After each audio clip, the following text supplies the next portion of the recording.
Voici une perdrix royale. Donc par rapport au choucard, vous voyez qu'elle est beaucoup plus petite et les couleurs sont complètement différentes. La perdrix royale, c'est une perdrix où des tests génétiques ont été faits par la fédération, qui ont été financés par la fédération en 2006. À partir de ces tests génétiques, nous avons découvert des perdrix qui étaient de souche pure, donc qui ne contenaient aucun pourcentage de choucard.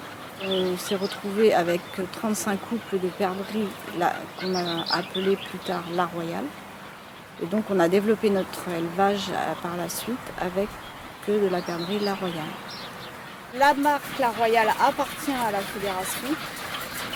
Et donc nous avons un cahier des charges où nous devons respecter une densité dans les bâtiments, une densité dans les volières, du couvert végétal dans les volières, des agrès noirs. En fait, c'est un cahier des charges qui consiste à ce que la perdrix, quand elle se retrouve dans la nature, retrouve la même chose qu'elle avait dans les volières. Donc là, on est dans la partie reproducteur, on a 1060 couples. Donc il y a un couple par cage. Nos perdrix commencent à pondre fin janvier, début février. Donc on n'a pas la lumière, les 16 heures de luminosité. Donc on reproduit artificiellement par des ampoules cette luminosité. Voilà.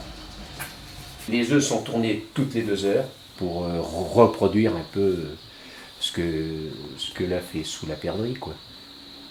Après l'incubateur, donc les 21 jours là-bas, on remet la même contenance d'œufs, donc les 240 œufs, dans des paniers, dans ceux-ci, où ils vont passer 3 jours.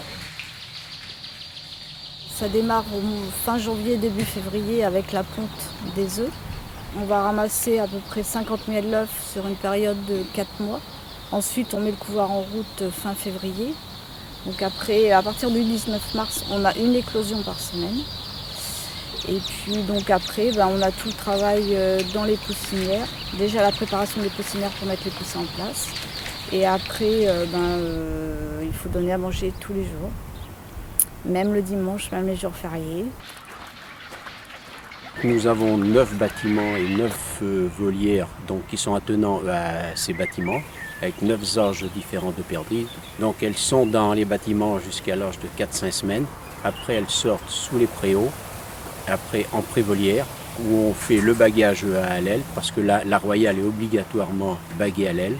Et après 6-7 semaines, le passage en grande volière. Les grandes volières qui font les dimensions 80-90 mètres de long, parce que pour la perdrix, il faut que ce soit très long. L'avantage dans l'environnement, elle est un peu plus sauvage que l'autre, elle est même plus sauvage que l'autre. Et puis la façon d'être élevée compte énormément. La royale est principalement lâchée pour du repeuplement. C'est pas de la perdrix de tir.